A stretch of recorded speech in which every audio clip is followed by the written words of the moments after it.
Buenos días, estimados suscriptores. Les habla Antonio Romero de Smart Future. Y el día de hoy, la Fed anunció que la inflación alcanza su máximo en los últimos 40 años. La inflación acumulada de los últimos 12 meses en Estados Unidos llega a 8.6% versus 8.3% previsto. Así lo anuncia el día de hoy la Federal Reserve, cerrando mayo en 1% de inflación versus 0.7% esperado, lo que seguramente presionará a la Fed o la Federal Reserve a continuar con los aumentos de la tasa de interés interbancaria.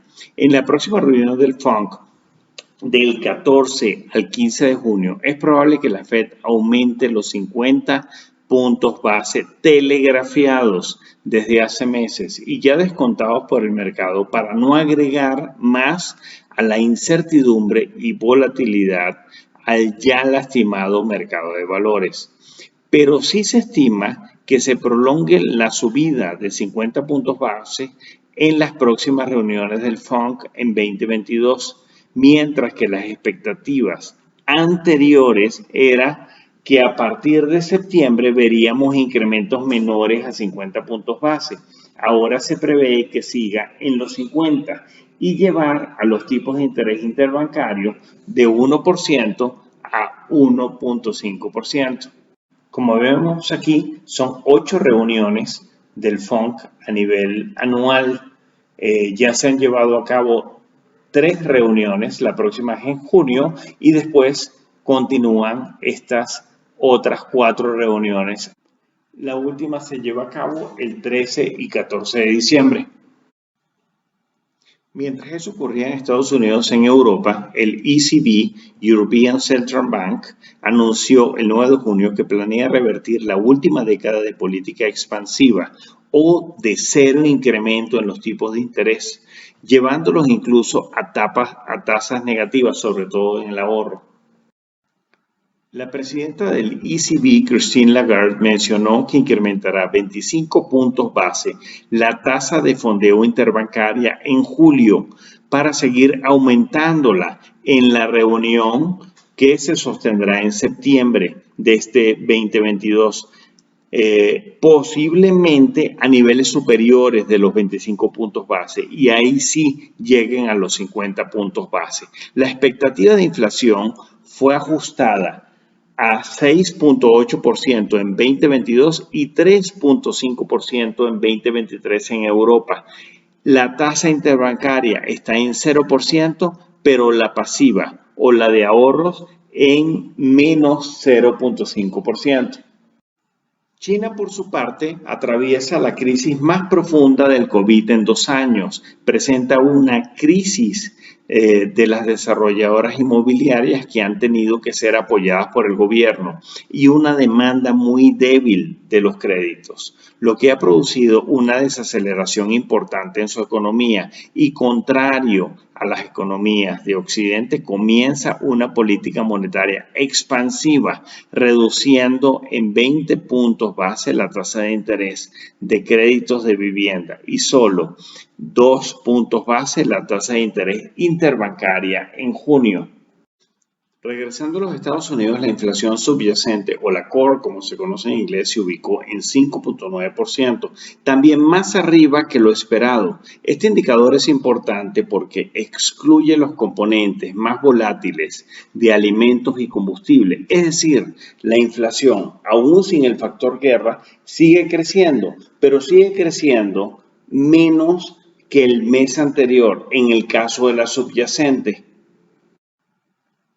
En mayo, los precios de los alimentos en Estados Unidos subieron 11.9% en los últimos 12 meses. La electricidad subió un 12%. El precio de la renta de las viviendas un 5.2%, mientras que la energía en ese periodo de los últimos 12 meses incrementaron 34.6%, incluyendo el aumento de la gasolina en 49%.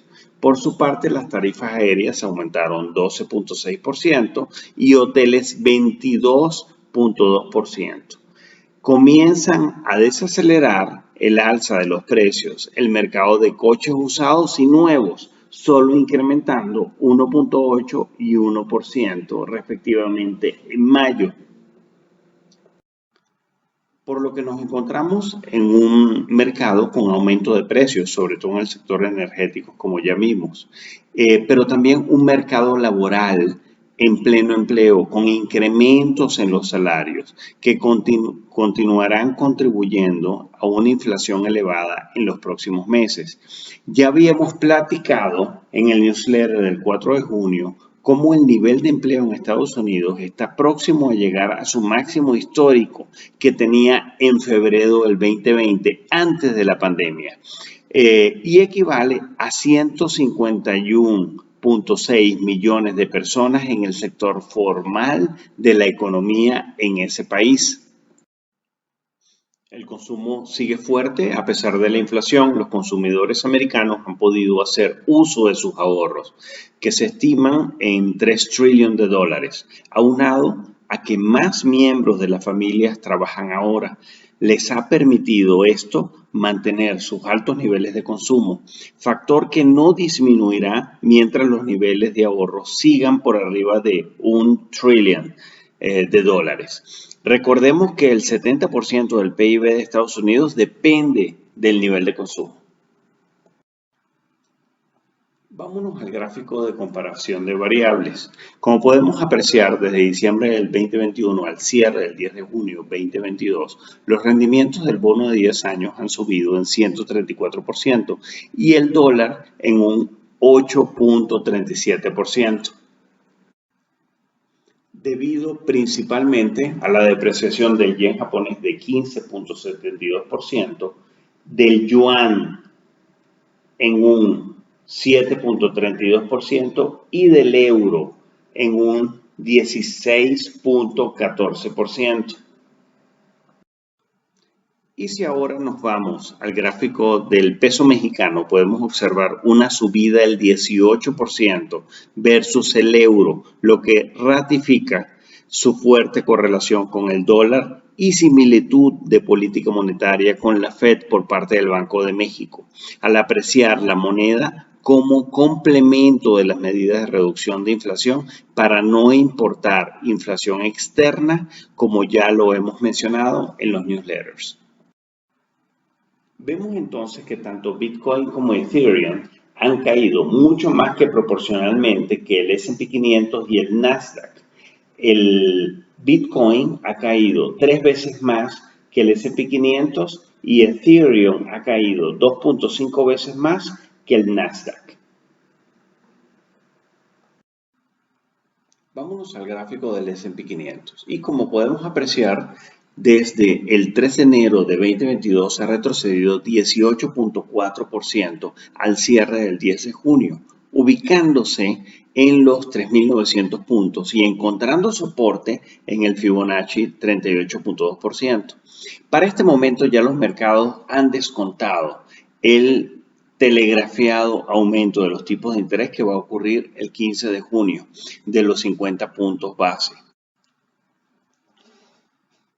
Un escenario es que esta crisis sea como la del 2018, donde retrocedió 20%, rebotó en el Exponential Moving Average de 200 periodos del semanal para revertir tendencia. Si eso ocurre, nos encontramos a que en diciembre, finales de diciembre del 2021, al punto del Exponential Moving Average de 200 periodos retrocedería 24.3%. Recordemos que hasta ahora ha retrocedido 18.4% desde ese punto, para encontrar soporte en los 3.600 puntos del índice S&P 500 o nivel Fibonacci del 50% para revertir tendencia. Eso es si es una crisis parecida al 2018. Pero sí, a diferencia de esa crisis, nos encontramos con una crisis más sistémica, como la del crash del coronavirus, que perforó la línea de Exponential Moving Average de 200 periodos, como la crisis de hipotecaria del 2009 en Estados Unidos o la crisis por causa del terrorismo de Bin Laden en el 2001 en todos estos casos se perforó la línea Exponential Moving Average de 200 periodos. Si eso es así, tendríamos que ver el siguiente nivel de soporte, que sería el nivel Fibonacci del 61.8% o el nivel o la zona de los 3.300 puntos del índice S&P 500. Vayamos ahora al gráfico de Bitcoin y vemos que está encontrando soporte en el Fibonacci 61.8% o nivel de los $29.000. De seguir la tendencia del S&P 500 caería al 200 Exponential Moving Average, también del gráfico semanal o zona de los $27.000. Revisemos ahora el Nasdaq, que por su parte ha caído un 30% de su all-time high en noviembre del 2021, encontrando soporte también en el 200 Exponential Moving Average del gráfico semanal y muy cerca de la zona del Fibonacci 50%, es decir, los 11.300 puntos. De no aguantar ni el 200 Exponential Moving Average ni este nivel de los 11.000 puntos, caería al siguiente nivel de soporte, que es el Fibonacci 61.8% o a los 10.200 puntos. Pasemos ahora al gráfico de Ethereum. Este retroceso del 65.3% desde finales del 2021 hasta el 10 de junio significa el doble de lo que ha retrocedido el Nasdaq. Por ahora ha encontrado soporte en el nivel de los $1.672, que coincide también con el 200 Exponential Moving Average del gráfico semanal. Es decir, tiene un comportamiento similar al Nasdaq, pero con un impacto más que proporcional. De no resistir, retrocedería a la zona de los $1.087 o nivel Fibonacci del 78.6%, que también es uno de los escenarios que platicamos en el pasado newsletter del 4 de junio. Concluyendo, esperamos entonces un aumento de 50 puntos bases el 15 de junio y aumentos posteriores de 50 puntos base también para julio, septiembre y noviembre. Recordemos que antes la expectativa era de que los 50 puntos base iban a ocurrir en junio, julio y a partir de septiembre iba a haber una reducción quizás a 25 puntos base del aumento. Ya se espera que sean 50 parejos, por lo menos en las próximas 4 reuniones del FONC. En caso que la inflación comience a ceder, veríamos una recuperación lenta de los mercados. Si la Fed falla en frenar la inflación y no vemos un retroceso en los próximos 3 meses de los tipos de interés y el petróleo continúa por arriba de los $120, veríamos un retroceso mucho mayor al mencionado nivel de soporte de los 200 Exponential Moving Average de los gráficos semanales que mencionamos anteriormente. Esto es todo por hoy. Les deseamos un muy buen día de inversiones hoy 11 de junio. Muchas gracias.